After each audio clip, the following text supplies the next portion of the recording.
Hi everyone!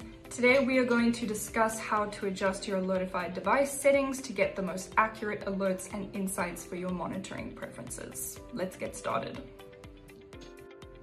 A couple things to make sure of before we can adjust our Alertify device settings is to make sure that your device is plugged into an outlet, that you have created a building and a unit in your Alertify dashboard, you have assigned your device to a unit, and your device appears as online in your dashboard.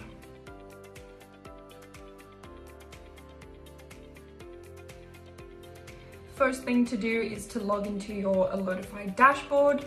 Then you can navigate to your Devices tab and you can find your device in the list. Make sure it says online. Then you can click on your device name to open its full settings.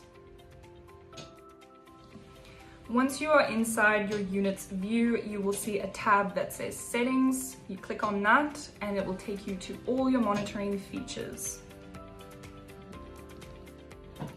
Please note that a unit will inherit the default monitoring settings for the building you created. However, if you would like to customize the unit monitoring settings, you can do so by disabling the default configuration and adjusting your monitoring settings for that specific unit as your preference. Okay, so the first feature we start with is our noise monitoring settings. This is how the device detects and alerts you of a noise violation. So what you want to do first is you want to enable the toggle on to start monitoring. Then you can set your custom noise threshold level to whichever decibel level is for your preference.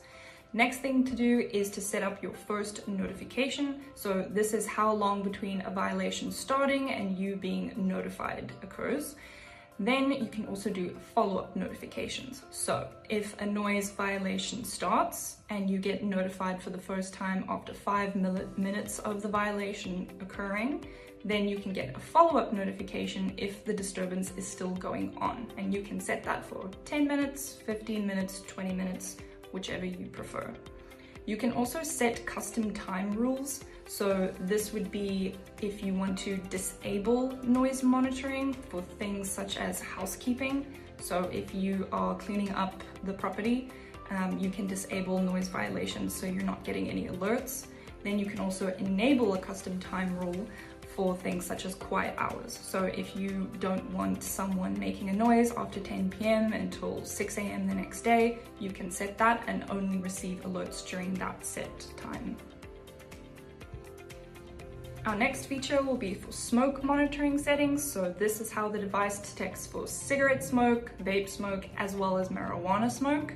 So you can enable the toggle on to start monitoring. Then you can also set up your first notification for how often you would like to be notified of a smoke disturbance if it's still ongoing. And you can also set custom time rules for this. So if you have a unit that is smoke friendly, you can enable this custom time rule as well. Our next feature is for occupancy monitoring. So this is how you will set a threshold of how many people you want in your property. So if there are too many people in the property, you can turn this on and you can be notified if there are unwanted guests. So you can turn on this toggle to enable for occupancy monitoring, and then you can set your guest limit. So if your property typically only houses 4 people, then you would set your limit to 4. If 6 people are in the unit and you did not authorize for more people to be there, you will be notified.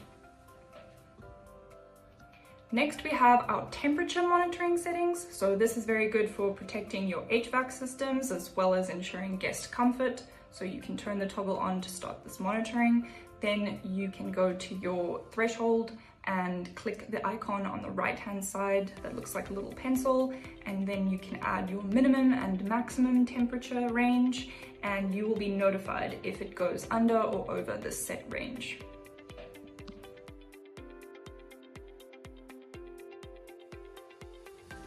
Next, we have our mold risk monitoring settings. So the device will detect humidity and temperature and will alert you if the environment is conducive to mold growth. So it will let you know and you can act early to prevent this from happening. So you can toggle on this feature for mold risk.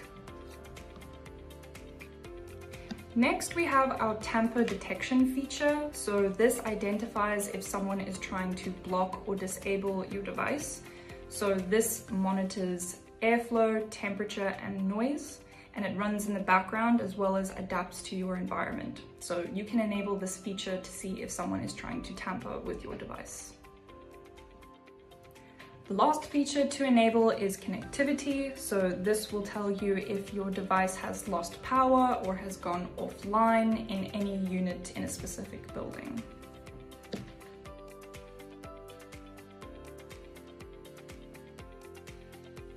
The next thing to discuss is updating your notification details. So this would be you selecting who receives alerts for violations. So you can do this by navigating to the left-hand main menu and selecting settings. Once you have selected settings, you can select the next tab that says notifications. And here you can add a phone number as well as up to 3 email addresses.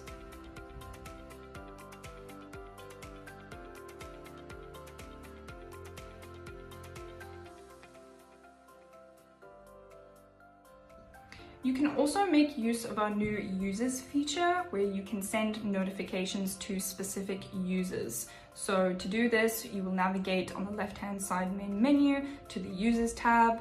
There you can select the option that says add new user. And once you've done that, you'll get to pick between an admin, editor, or view only role. Once you have made your preference, you can add an email and a phone number for this user and assign them to a specific building and unit that you would like them to have access to. And once you have added in all the relevant details, you can click send invite.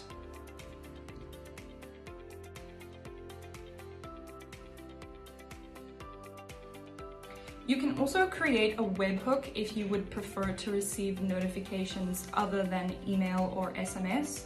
So to do this, you can navigate to the settings tab in your left-hand side main menu. Then you can click on the tab that says webhooks. From here, you can enter in the specific application's URL, and you can also select the building and unit you would like to receive alerts for. From here, you can also select specific triggers for alerts, and once you are satisfied with your preferences, you can click Save Webhook.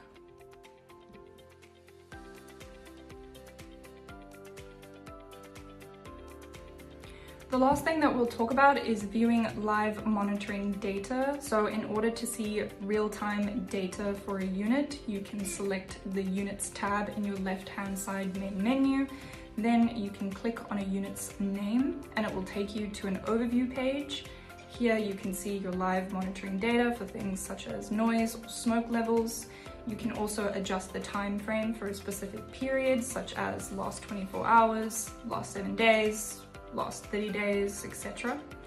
And you can also download this as a PNG file, and you can also download it as a CSV file that has specific timestamps of your data.